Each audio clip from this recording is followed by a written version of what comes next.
Chapter 21. A Different Man. Calvin whistled as he walked back to the car from his bathroom break at the side of the road. He knew they were getting close. They had to be. There were only 3 towns in this area, and they already visited 2. The first one was deserted except for a few sick ready to croak. So, they had helped them along to the great beyond and used them for target practice. The next town had a few surviving healthy. The townsfolk had barricaded the village as if that would stop Calvin and his little gang. It only made the already angry Calvin angrier. He, Pete, and Tony chased down those healthy and had a good, old time. One Calvin would remember for an age. They'd even left a few alive, in case he and his men wanted to revisit. Calvin put a hand to his aching head. Too much drinking last night had him suffering today. He walked over to the car, no running for him today. His hand tightened on the car handle when he saw it. A green minivan identical to the make and model of one he used to own. Before. Calvin's thoughts shot straight back to the before. He stood beside his wife as they deliberated the car's merits. His beautiful Michelle, his son, and Moon. If she said a minivan was what they needed for their growing family, then a minivan was what they would get. 10 years and 4 boys later, the girl Michelle dreamed of finally arrived.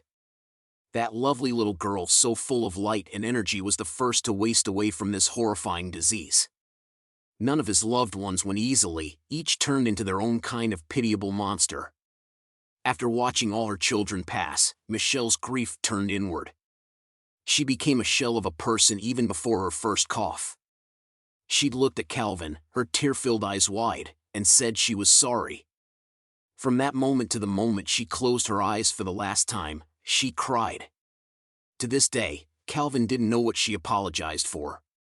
Calvin watched over every one of them, taking in any frightened, pain-filled look and each cry of confusion and despair. He tended to their every need. Because that is what good fathers did. They protected and cared for their families. Only, he reminded himself daily, he hadn't. It didn't matter to him that he couldn't. He failed, and they died. When it was all over, Calvin was a different man. A maddened, hate-filled man, something his loving wife would never have recognized. The sight would have taken her to her grave if she hadn't already been there. Every man still holding a wife or child became his enemy. As he sought peace from his pain, Calvin separated himself from the more polite society he was used to and found the unrestrained.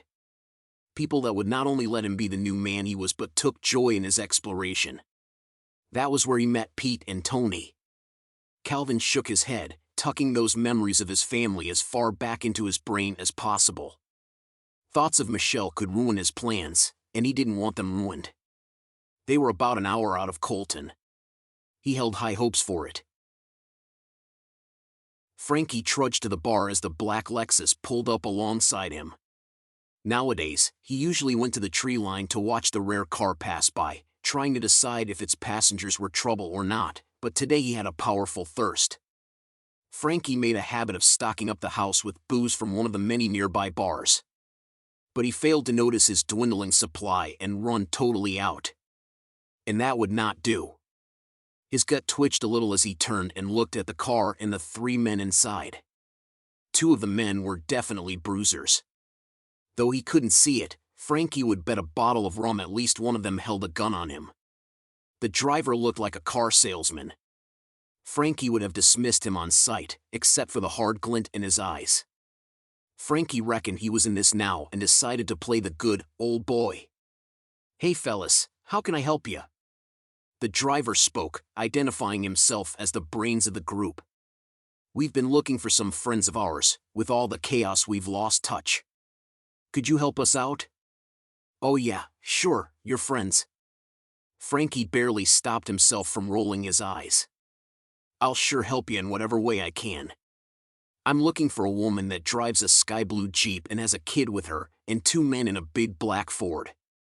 Have you seen them around here?" Frankie couldn't have been more surprised to hear those words come out of the man's mouth. Frankie's face gave him away, first with a startle then a hard scowl. He had a decision to make.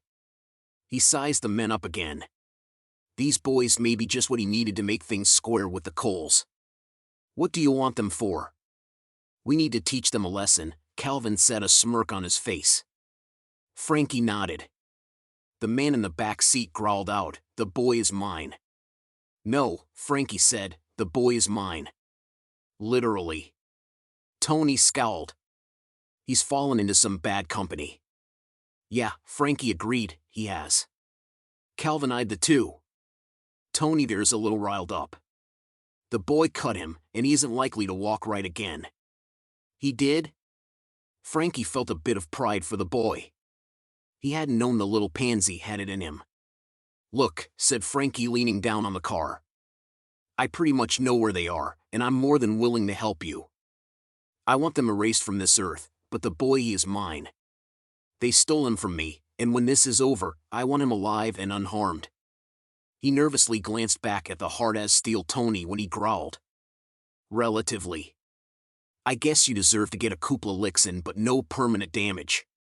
Tony seemed somewhat appeased by Frankie's permission. And if a few shots at Jesse satisfied Tony, it was better than what the man initially intended. Besides, Jesse gave the man a lifelong hurt, so he was owed a couple of licks. And if there was one thing his mama always said, it was that a boy needed a good beating now and then. Still, Frankie felt a bit queasy at the idea. Calvin looked at Tony in the rearview mirror. Tony didn't reply, but he didn't object either. Pete, squeeze in the back. We will let our new friend here ride shotgun. Frankie slid into the front passenger's seat, sure his luck would change now. Just one thing, I have a powerful thirst, and there's a bar just up the road a piece. Say no more, new friend. Calvin said, we are never opposed to a good drink, or two, or more. And we need to celebrate our newfound acquaintance. To the bar, it is. Frankie twisted down in his seat, getting comfortable. Yep, things were going his way now.